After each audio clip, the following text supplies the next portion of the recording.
Welcome to First Bite. I was about to say our midweek podcast, but for the first time in 7 months, I get to say this is our preview podcast because we have Detroit Lions football in 48 hours. Preseason football, but football nonetheless. My name is Jeremy Reisman. I'm the editor-in-chief at Pride of Detroit. Find me at Detroit Online. With me, as always, to help with First Bite is our senior editor at Pride of Detroit, at Ryan_Math, at Ryan_P. I keep getting that wrong lately. I'm sorry. At Ryan_POD on Twitter. It's Ryan Matthews. Hi. How's it going, buddy? Football. Yeah, it's not real football, but I guess it's something. That's the energy you're going to bring to this podcast? It's the energy you bring to every other preseason sport, Jeremy. You're inconsistent, you hypocrite. You like that energy better? Whoa, it's coming at me, man. Just cause I don't buy into the summer league. I'm sorry. It's cool. You don't like to see other people have fun. That's cool. No, I'm not trying to stomp out anyone else's fun. Let's be clear here. Speaking of stomping out other people's fun. Wow. We have a third member for our First Bite podcast. You may recognize him as the adequate host of the POD cast. I guess the stomper out of fun, according to our co-host Ryan Matthews. You can find him at Chris Perfett on Twitter. Chris Perfett is here. When it comes to being a singular light at the end of your tunnel, 'cause I'm the one who's Jane is not miles on. Wait, did you just remix? Yes. No Leaf Clover. I want a with Billie mashup. Jean? I want a mashup of Billie Jean and No Leaf Clover. Someone can do that. I mean, listen. We have an era of do that. Maybe that's what we'll see on Friday night. Like, Yeah. I think they might be getting rid of the Jack White / Eminem / Kid Rock Frankenstein's monster of a horrible intro song. I think it's No Leaf Clover moving forward. Yeah, I think it's No Leaf Clover moving forward. Two notes. Number one, I agree with Ryan. You stomp on other people's fun all the time, and that this is a real game for all of like 10 minutes before the pain will set in for you. Nope. And B, I feel like I need a fancy editor title at this point. I think it's been way too long. Do I get to be multimedia editor? I don't hate it. We'll see. Yeah. But maybe don't lead in with a request with you stomp out fun. I wasn't here to stomp out the fun. I'm here. I might be stomping out someone's anger later over silly little numbers, but I'm not here to stomp out fun. I'm here to have fun. Well, I'm here to have fun. Let's have a little fun here. We're obviously going to preview the preseason game here between the Lions and the Falcons. During a normal week, game week, we would bring in a Falcons beat writer, and it would have definitely been Michael Rothstein this week. But because we don't really care about the opponent, because the Lions don't really care about the opponent all that You don't care about Mike. I care about Mike. I always care about Mike.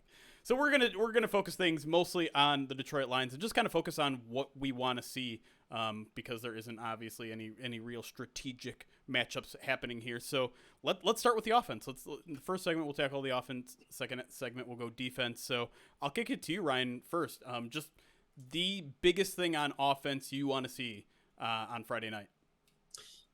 Yeah, so some things to keep in mind, right? Like Dan Campbell did say that he spoke to Arthur Smith, and I believe the quote was maybe a quarter for the starting units. So maybe we get a quarter of play, which admittedly seems like quite a bit. Sure. That's a good chunk of some snaps for the starting offense to get. So, and then the one other thing too, Hard Knocks, right? Like Dan Campbell talked about, like, hey, we're playing against ourselves leading up to this point, or it might have been in a press conference. It's all bleeding over, but like, it's this idea of like, as you mentioned, they're not even game planning for Atlanta until like tomorrow, right? Like the day before. Yep. Like, so it's really just like trying to figure out who they are. And I think part of figuring out who they are on offense is, what is that offensive line going to look like? We've been waiting for years, it seems, quite literally. I mean, we didn't get to see it once last year, fully intact with everybody healthy and everybody ready to rock. So I want to see that offensive line just push. I want to see that offensive line push. I want to see them come out, and I want to see them be nasty and physical. And I want to see what that does for the rest of the offense. Like, I want to see what happens when they're pushing guys 4 or 5 yards off the line of scrimmage, and it's chunks of yards. And that's what, I mean, Brandon Thorne would co-sign, and he'd be excited about my wants and needs and desires for the offense. But I'm interested to hear about what you have to say, Jeremy. Really quick on that, and then I'll get to you, Chris, because there's two things I think about the offensive line. One is like the run game. Like, I want to see that the run game is actually there, because during training camp you don't get any of that. You don't really get a full running play. The closest thing we got were kind of those goal line drills that they had the other day, but between the 20s we haven't really seen any live reps, so I think that's really important. Part of me, though, is a little bit scared that we're not going to see the starting five together. Like, we've seen Taylor Decker kind of have on and off days, and so maybe they play it safe with him. Frank Ragnow didn't practice today, and we're not entirely sure why, but he told reporters he was fine. So I'm a little nervous we're still not going to get what we've been seeking for months and months and months and months now, but I'm with you. Like, that's definitely a big part of, I think, what's to get excited about on Friday, if it holds. I'll Chris, be honest. This is Jeremy stomping out fun. This is what I know.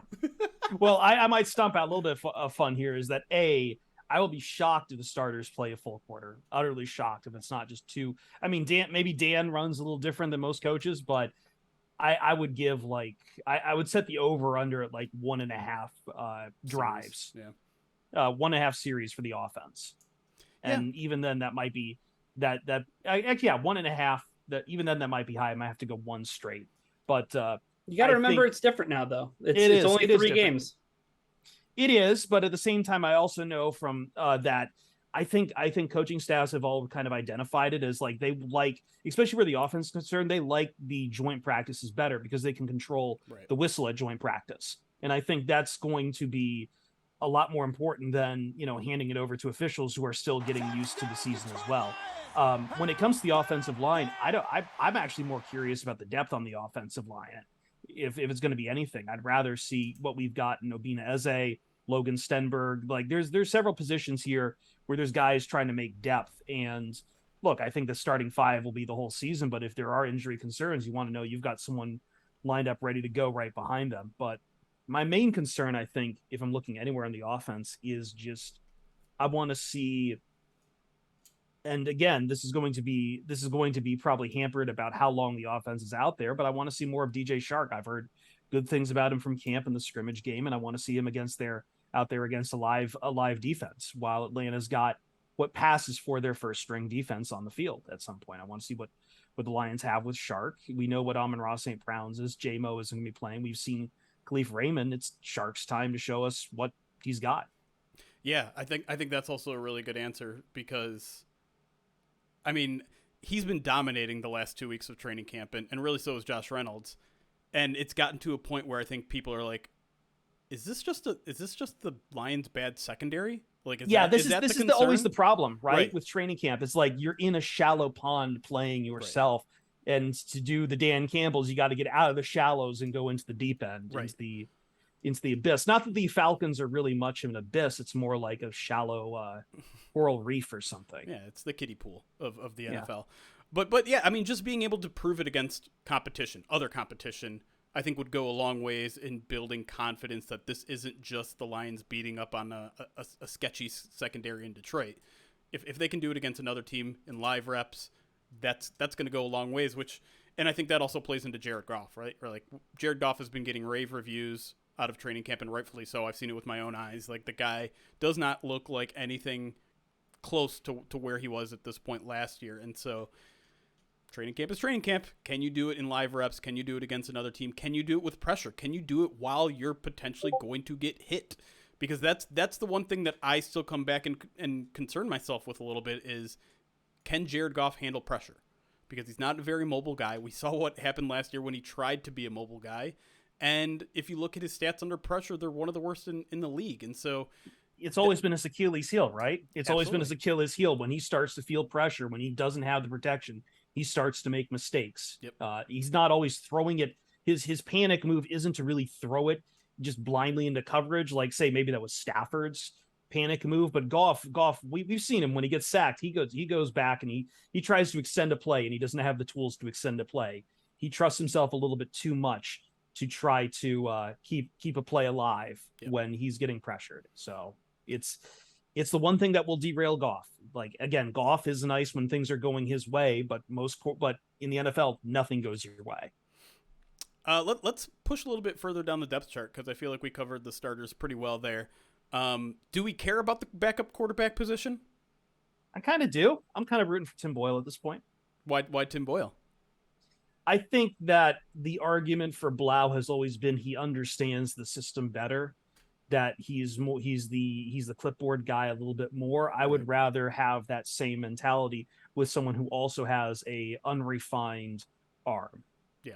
Just the simplicity of that. Like, I think you can do both. I feel like we're getting into tropes and stereotypes a little bit as we argue Blau versus Boyle. So I'd like to see Boyle taking more reps with the second team offense. I think if the Lions are going to go down to 2 quarterbacks, I would like to see them give the nod to Boyle, who has more upside than Blau. Not that I'm saying Boyle will eventually succeed Jared Goff, but no one is saying that. Nobody's saying that, but he's only got 5. This is his 5th season, and to be honest, like there's been crazier things that have happened, and you should at least keep that chip in your deck. Whereas when it comes to Blau, like we know his limitations, and like I don't know, if Blau surpasses my expectations, that's fantastic too. But yeah, that's all I've really got for the quarterbacks. It's choose your poison. I'm curious where you stand on this, Ryan, because it does feel like we're getting to a point where the Lions, I don't want to say for sure, but I asked Dan Campbell this directly, like what's the value of keeping 2 versus 3? And he basically said, well, like if the rest of our roster is getting good and it's between a third quarterback and like a special teams dynamo or a guy on defense who might get some rotational play, like we're going to have to really think that one over. And so I kind of read that as like, yeah, there's probably only going to be 2 quarterbacks on this roster. Yeah, because, I mean, we've made the point and we belabored the point that last season it was 3 quarterbacks because of COVID. Right. So without that, I want it to be Blau. And the reason why I want it to be Blau is I think that he is just the better, like, stable presence. We saw Tim Boyle last year. I know who Tim Boyle is. I don't think that there's a lot to unearth about Tim Boyle. I don't think that there are a lot of stones to turn. I don't really view him as a guy who's going to like develop per se. And I think that I would just be more comfortable with a steadier, and I'm not saying that David Blau is anything to write home about, but I think that his presence, and I think that if the Lions have to call on either of those guys, they're screwed. So I guess I'll just take the guy who might be a little bit more useful as a utility man, on game day, leading up to game day and prepping and things like that in the quarterback room. It's funny because I already can hear the cries of every drunken fan from here to Grand Rapids. Nobody should care who the backup quarterback is. You got to carry a backup quarterback, and he's got to be ready. We're not taking you back to the days of calling for Kellen Moore to start over Matthew Stafford, but Goff got hurt last year. You want someone for a contingency unless you don't want to just completely throw in the towel. So I am curious who that guy is that gives the Lions a chance to succeed should the worst happen. Tim Boyle, 0-3 in his career, in his 3 career starts. David Blau. He got starts. David Blau, 0-5. So, yeah. Get excited about that, folks. The one position we haven't mentioned 2 positions, and I want to get to maybe the one that has the least amount of clarity right now. That's tight end. Yes. Is there one amongst the group that you're excited to see on Friday? Obviously, it's the first opportunity to see James Mitchell. Maybe there's some Devin Funchess fans in this Zoom call that are excited to see him, or is there like maybe a dark horse candidate who you're like, I want to see more of him and see if there's something there? I'll pitch this to Ryan because I'm sure I will just fun stomp all over Devin Funchess. I think what I said at the top, right? Like I made the joke tongue in cheek about the preseason, not mattering and it not being real football. There's some things that you can glean from it, right? And I think one of those things is when the depth chart is so murky, like it is at tight end, especially with no Jason Kabinda. So yeah. I might be taking a flyer. I might be saying something that's so inside baseball, but I want to see Garrett Griffin. I want to see Garrett Griffin and how big of a role he really plays. Like, Are they?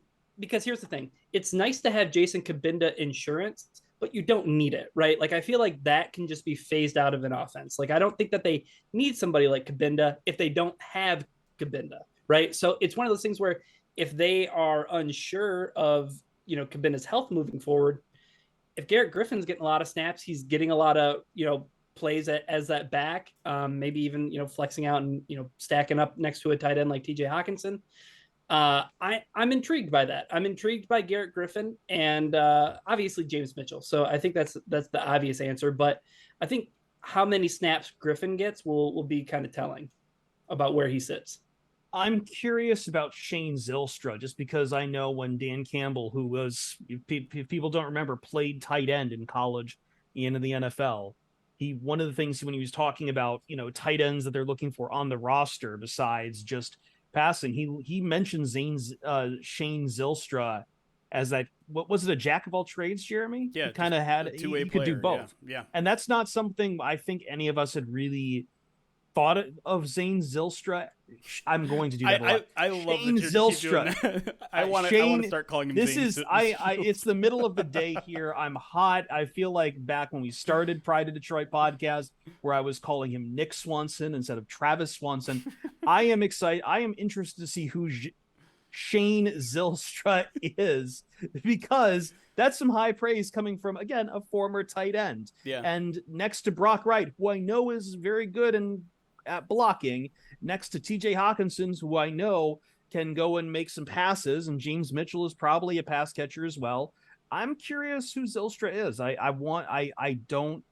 can't say I've read a lot about him from camp, and I am curious if he gets any meaningful snaps in this game. I think he will, and I'm with you. That comment sticks in my head from Campbell because he's a converted wide receiver, and really all I've noticed in camp was his receiving capabilities. And so the greatest thing about having these these preseason games is we get replay now. We get to rewind and see plays over again because we don't get that in training camp. So we don't get to see all the nitty gritty. And so him as a blocker, I'm just not that familiar with. But if Dan Campbell says the dude can block, well, I'm excited to see if he can block. Last position that we didn't really touch on. You have one more thing really quick? No, just real quick. I had a thought just overall when it comes to the offense. And this is something I probably should have mentioned off the top when it comes to the offense, is that independent of any position, I know that preseason football tends to be incredibly vanilla, very generic when it comes to it. As you said, they haven't even started they don't game plan specifically for the Falcons until the night before. But this is our first chance to really see Ben Johnson's offense in a system. And it will be vanilla, but at the same time, we will immediately see, I think, some of the philosophy right away versus an Anthony Lynn system. So I think that's, if nothing else for fans, if you don't care about the depth chart at all, if you don't care about backup quarterbacks or the third tight end, you should at least care. And especially if they play the starters out there, you should at least be concerned to see the balance of passing attack, rushing attack, what they're doing with the power run versus zone run, what they do with, where they're going with the routes.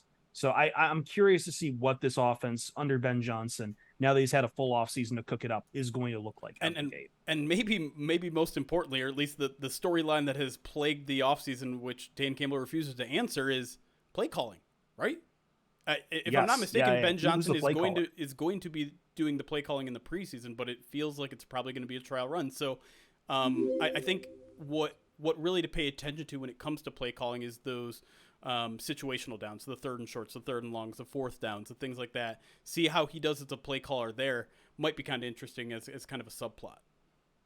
If he is calling plays, right? If he is. I think the idea was that he was, because I remember when Ben Johnson was asked about it earlier in the offseason, he's like, yeah, well, maybe if I score 150 points in the – no, it was Dan Campbell who said that. Like, well, if Ben Johnson scores 100 points in the first preseason game, well, then maybe I've made my decision. So I think we have to keep an eye to make sure it's going to be Ben Johnson, but if he is calling plays, that is definitely something to keep an eye on. We'll have to see if it sticks to be Ben Johnson, too, because one of the things that – and this – maybe we didn't criticize – Dan Campbell enough of it. When the offense was floundering, he did panic and kind of grab play calling duties himself. And I think that's some of the former player wanting to direct things himself at that point.